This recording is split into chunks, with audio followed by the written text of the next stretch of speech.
Hayyee kabajamtoota hordoftoota chaanelii kanaa baga nagaan dhuftan isiniin jecha amma immoo odeeffannoo mindaa haaraadhaan wal qabate qabadhee isiniif dhiyaadheen jira.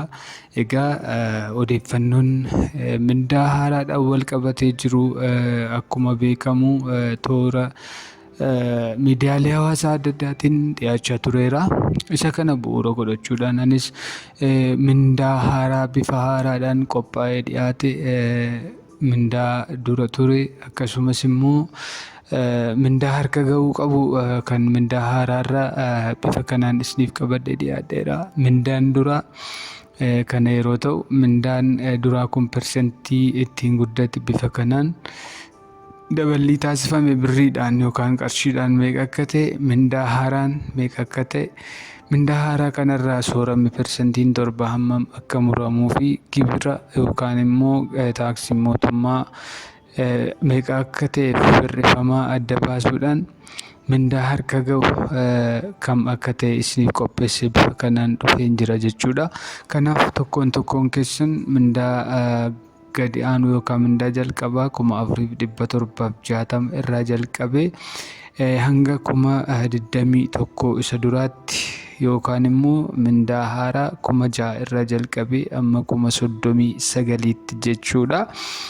Mindaan haaraan isa kam akka ta'e asumaan ilaallachaa xorataan yookaan immoo sooramni meeqa akka isinirraa muramu gibirrii fi meeqa akka isinirraa muramuu fi hirrifamaan keessan meeqa akka isiniif ta'e walumaa galatti dhumarra mindaan harkarra isin ga'uu qabu isa kana akka ta'e qaamni biraan osoo isin hin beekin mallattoo keessan yookaan fedhii keessan malee mindaa harka isin ga'uu qabu kanarraa hir'isuu akka hin dandeenye hubachuu akka qabdaniif kan isiniif dhiyeesseera jechuudha.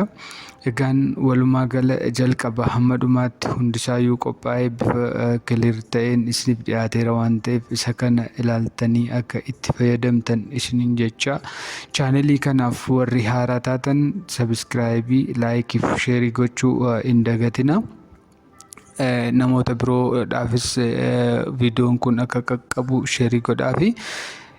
Akkuma viidiyoo qilleensarra oolcheen odeeffannoon ho'aaf haaraa ta'e akka isin bira ga'uuf sabiskiraayib yeroo gootan mallattoo bilbilaa sana tuquudhaan nootifikeeshiniin yeroon viidiyoo qilleensarra oolchu hatattamaan isin qaqqaba jechuudha. Kanaaf odeeffannoo kanaaf kana fakkaatan yeroo itti aanutti isiniif qabadheen dhiyaadha. Waan hordoftaniif galatooma. Horaa bulaa. Ulfaadha.